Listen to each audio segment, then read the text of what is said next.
অধরা বনগা। এবার সেই বনগা উদ্ধারে মরিয়া রাজ্যের শাসক দল তৃণমূল। সেক্ষেত্রে সাংগঠনিক ক্ষমতা বাড়ানোর উপরেই জোর দিতে চাইছে নতুন সভাপতি বিশ্বজিৎ দাস ও দলের নেতারা। তবে শুধুমাত্র সাংগঠনিক দক্ষতা বাড়ালেই বনগার রাজ্যের প্রধান বিরোধী বিজেপিকে পরাস্ত করা যাবে এমনটা মানতে নারাজ রাজনৈতিক বিশ্লেষকেরা।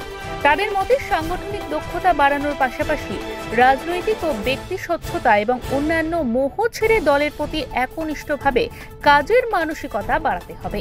উত্তর 24 পরগনা জেলার অত্যন্ত গুরুত্বপূর্ণ সীমান্ত ঘেঁষা বনগাঁ মহকুমা। এখানেই রয়েছে এশিয়ার বৃহত্তম স্থলবন্দর পেট্রাপোল। ফলে সীমান্ত শহর বনগাঁর পেট্রাপোলকে কেন্দ্র করে সীমান্ত বাণিজ্য যেমন চলে অবৈধ উপায় পাচার। স্বাভাবিকভাবেই বনগাঁ মহকুমার একটি বিস্তীর্ণ অঞ্চল জুড়ে রয়েছে অবৈধ টাকার ছড়াছড়ি। এই অবৈধ টাকাই মূলত নিয়ন্ত্রণ করে বনগাঁর রাজনৈতিক প্রেক্ষাপট। ফলে টাকার মোহ পরিত্যাগ করে বনগাঁয় রাজনীতি করা যেমন ঝুঁকিপূর্ণ তেমনই কষ্টসাধ্য বলে রাজনীতিবিদদের মত। সেই প্রেক্ষাপটে দাঁড়িয়ে দ্বিতীয়বারের জন্য বনগাঁ সাংগঠনিক জেলা সভাপতি নির্বাচিত হয়েছেন বিশ্বজিৎ দাস ও চেয়ারম্যানের দায়িত্ব পেয়েছেন রাজ্যসভার সাংসদ মমতা ঠাকুর। বনগাঁয় গত বিধানসভা ও লোকসভা নির্বাচনে রাজ্যের শাসক দল তৃণমূল কংগ্রেস বিজেপির কাছে গোহারা হেরেছে।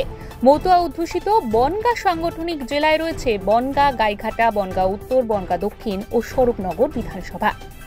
স্বরূপনগর বিধানসভায় বীণা মণ্ডল জয়ী হলেও অন্যগুলিতে পরাজিত হয় তৃণমূল প্রার্থীরা। সেখানে রাজ্যের প্রধান বিরোধী বিজেপি জয় ছিনিয়ে নেয়। পরবর্তীতে বনগাঁর উপনির্বাচনে তৃণমূল প্রার্থী মমতা ঠাকুরের মেয়ে মধুপর্ণা ঠাকুর জয়ী হন। গত লোকসভা নির্বাচনে তৃণমূল প্রার্থী বিশ্বজিৎ দাসকে হারিয়ে গেরুয়া প্রার্থী শান্তনু ঠাকুর জয়ী হন। উভয় ক্ষেত্রেই তৃণমূল কংগ্রেসের দলীয় সংগঠনের দুর্বলতা, অসংবদ্ধতা ও ব্যক্তিগত কোন্দল জয়ের পরিপন্থী হয়ে দাঁড়ায় বলেই দলীয় সূত্রে খবর। তৃণমূল নেতাদের দাবি, রাজ্যের উন্নয়ন ও প্রকল্পের সুবিধা রাজ্যের অন্যান্য জায়গার মতো বনগাঁবাসী পেলেও তারা কেন ঘাসফুল থেকে মুখ ফিরিয়ে নিচ্ছে। নতুন সভাপতির দায়িত্ব পেয়ে সে বিষয়ে আলোকপাত করেন বিশ্বজিৎ দাস। দলকে কেন জেতাতে পারছি না, আমরা কেন বারবার ক্ষমতায় ভোগ করছি, পঞ্চায়েত পেয়েছি, পঞ্চায়েত সমিতি পেয়েছি, পৌরসভা পেয়েছি, কেন আমরা এখান থেকে দলকে জিতাতে পারছি না, কেন আমরা লোকসভা বিধানসভায় হেরে যাচ্ছি? এই দায়িত্বটা কাদের? মমতা বন্দ্যোপাধ্যায়, অভিষেক বন্দ্যোপাধ্যায়, এই যারা সারা পশ্চিমবাংলায় লোকসভায় একটা ভালো রেজাল্ট করতে পেরেছে, সারা পশ্চিমবাংলায় তৃণমূল কংগ্রেসের জয় জয়কার, অথচ আমরা এখানে শুধুমাত্র বলবো যে আমরা উপর বাংলার মানুষ এখানে এসেছি, আমরা তো ভোটার লিস্টের কাজ শুরু করেছি।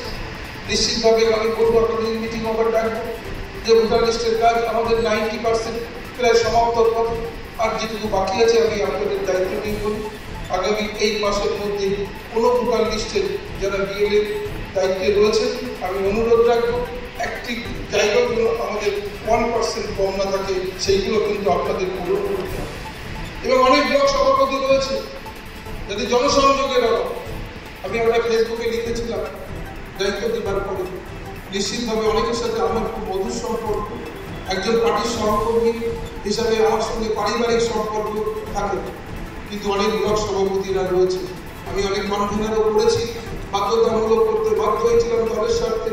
কিন্তু সবার আগে মনে রাখবেন যে আমার আপন লোক, কার সঙ্গে আমার ইন্টিমেসি বেশি, কার সঙ্গে আমার সম্পর্ক বেশি, কে আমাকে পছন্দ করছেন, কে আমাকে পছন্দ করছেন না, এটা ম্যাটার করে না। সবাই তৃণমূল কংগ্রেস করেন, আমি আপনাদের সহকর্মী, সবাই আমার লোক, আমি এইটুকু বলি সবাই আমরা তৃণমূল কংগ্রেস, মমতা বন্দ্যোপাধ্যায়। দলকে তলানি থেকে তুলে ধরতে বাধ্য হয়ে কঠিন পদক্ষেপের ঘোষণা করতে হলো জেলা সভাপতিকে। বলতে হলো দীর্ঘদিন ধরে যারা পদ নিয়ে বসে আছেন অথচ কাজ করছেন না, তারা কাজ শুরু করুন। দলনেত্রী মমতা বন্দ্যোপাধ্যায় ও সর্বভারতীয় সাধারণ সম্পাদক অভিষেক বন্দ্যোপাধ্যায় প্রতিনিয়ত কাজ করে চলেছেন। তারা আমাদের উপর ভরসা করছেন, অথচ আমরা তাদের হাতে জয় তুলে দিতে পারছি না। কাজ না করলে পথ ছেড়ে দিন, নতুনদের জায়গা করে দিন। মমতা বন্দ্যোপাধ্যায়ের সঙ্গে বিমাতৃসুলভ আচরণ করছি আমরা। এই মমতা বন্দ্যোপাধ্যায়ের সঙ্গে আমরা যে বিমাতৃসুলভ আচরণ করছি, অভিষেক ব্যানার্জির সঙ্গে আমরা কিন্তু এই অন্যায় কাজ করছি। আমরা ক্ষমতায় থাকছি, আমরা পঞ্চায়েত থেকে আমরা বেরোচ্ছি না, আমরা পঞ্চায়েত সমিতি থেকে বেরোচ্ছি না, জেলা পরিষদে জিতে আমরা জেলা পরিষদের বাড়ি করছি। আমার অঞ্চল সভাপতিগুলো মৃত প্রায় হয়ে গেছে।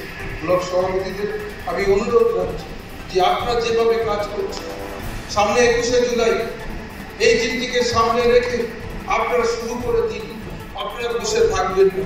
আমি জানি আজকের এমন একটা শুভ দিনে আমি বেশি কথা বলতে চাই না। অনেক সভাপতিরা রয়েছে যারা শুধুমাত্র চেয়ারটাকে আপনারা অলঙ্কৃত করে রেখেছেন, আপনারা কিন্তু কাজ করছেন।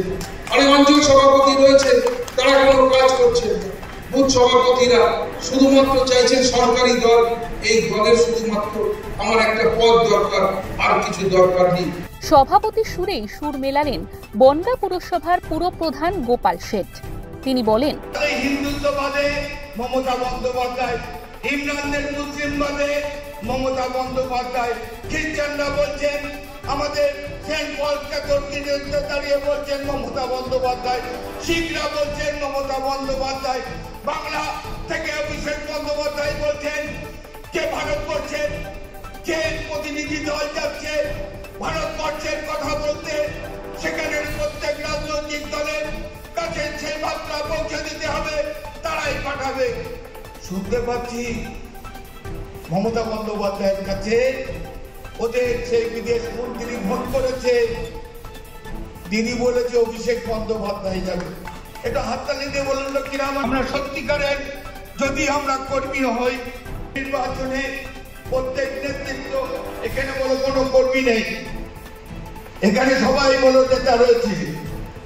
সেই নেতাদের বলছি যে 2026-এর নির্বাচন যদি করেন, বনগাঁ মহকুমা বলো তৃণমূলের গড়, এখানে সর্বোচ্চ মমতা বন্দ্যোপাধ্যায় দিয়েছে।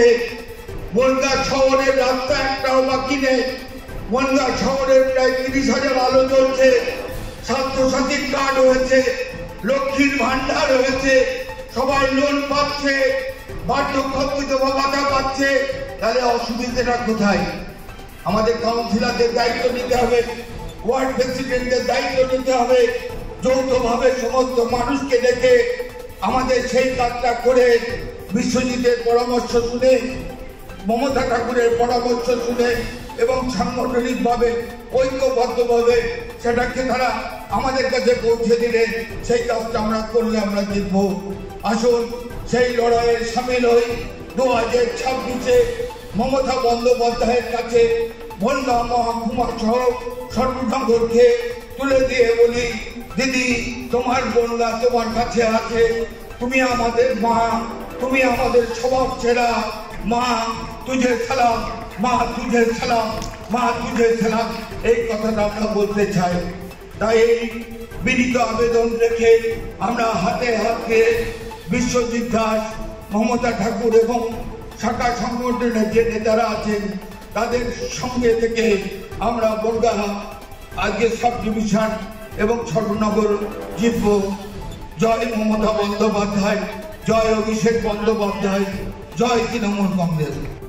বনগাঁ সাংগঠনিক জেলা আইএনটিটিইউসির সভাপতি নারায়ণ ঘোষ আরও এক ধাপ এগিয়ে কর্মীদের উদ্দেশ্যে বলেন, শুধু ফটো তুললে চলবে না, বিশ্বজিৎ দাসের নেতৃত্বে সকলে একসঙ্গে কাজ করতে হবে।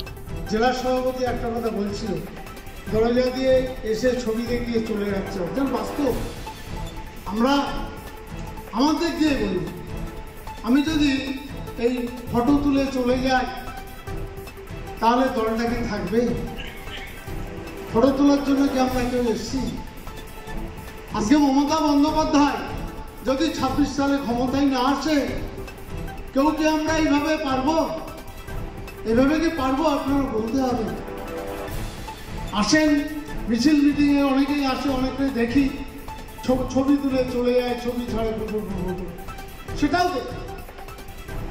আজকে একটা জিনিস ভাবুন, বনগাঁ, বাগদা, গাইঘাটা, বনগাঁ দক্ষিণ এবং স্বরূপনগর বিনাদি আছে, সেখানে আমাদের সবাই এককভাবে থাকে, সেভাবে বিনাদিকে বারবার জিতিয়েছে।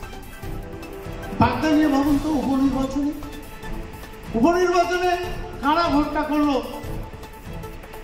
ছাত্র পরিষদ এখানে অনুকূল বসে আছে, 72 জন ছাত্র পরিষদ বিভিন্ন জেলার থেকে এসে বনগাঁ পৌরসভার ওই ঘরে ছিল। সেই সকালবেলা বেরোতো, রাত 8টা বাজে তারপরে আসতো, প্রতি করে দৌড়ে গেছে। পার্থভৌমিকের নির্দেশ, বিশ্বজিৎ দাসের নির্দেশ মতো একের পর এক খেটে গেছে এরা। আর 4 জন মন্ত্রীও এসেছিল, ভাবতে হবে। আজকে ছাত্র পরিষদ তো সেই বাগদা উপনির্বাচন বের করে দিল, তা আমরা কেন পারবো না? বনগাঁ উত্তর, বনগাঁ দক্ষিণ, গাইঘাটা আমরা একের ব্যাগ খেটে আমরা কেন বের করতে পারবো না?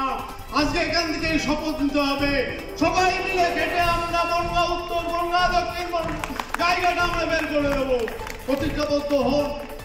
বিধায়ক না থাকলে কেউ নেই। দেখছেন না বিধায়ক বিশ্বজিৎ দাসের ওখানে গেলাম হলে এখানে আয়োজন আছে কীর্তনিয়া নাকি দেখা যায়, খাইনা মাথায় যায়। আজকে আমরা কোনো বিধায়ক নেই, গাইঘাটায় নেই, দক্ষিণে নেই। আজকে কিন্তু শপথ নিন, এটা বক্তব্য রাখার জায়গা না। আজকে শপথ নেওয়ার দিন। বিশ্বজিৎ দাসের নেতৃত্বে প্রত্যেকটা আমরা বিধানসভায় যেন আমরা জিততে পারি 26 এই শপথটা নিন। বনগাঁ পুনরুদ্ধারের জন্য একাধিক কর্মসূচি ও কর্মী সভার ডাক দিয়েছেন বিশ্বজিৎ দাস। কিন্তু বনগাঁ উদ্ধার যে সহজ নয় তা হারে হারে জানেন তৃণমূল কংগ্রেসের নেতারা। তারা এও বিলক্ষণ জানেন কি কি করলে এবং কি কি কাজ থেকে নিজেদের বিরত রাখলে বনগাঁবাসী আবার তাদের গ্রহণ করবেন। শুধুমাত্র মমতা বন্দ্যোপাধ্যায় ও অভিষেক বন্দ্যোপাধ্যায়ের ছবি ও বাণী প্রচার করে বনগাঁর রাজনৈতিক চিরে যে ভিজবে না তা বলাই বাহুল্য। সীমান্ত শহরের উঠতে থাকা টাকার ভাগ বাটোয়ারার দৌড়ে বেশ কিছুটা লাগাম টেনে মানুষের সঙ্গে জনসংযোগ বাড়াতে হবে, মানুষের কাছাকাছি যেতে হবে। মোটা সোনার চেন, নিত্য নতুন গাড়ি বদল, গাড়ির কাছের কালো আস্তরণ মোটা না করে কোন্দল ভুলে জনগণের দরবারে দাঁড়িয়ে মানুষের কথা ভেবে মানুষের পাশে থেকে জায়গা বিশেষে রাজনৈতিক কৌশল অবলম্বন করলেই ফলাফল বদলের সম্ভাবনা তৈরি হতে পারে বলে মনে করছেন রাজনৈতিক বিশ্লেষকেরা। Bureau report, digital news Bangla.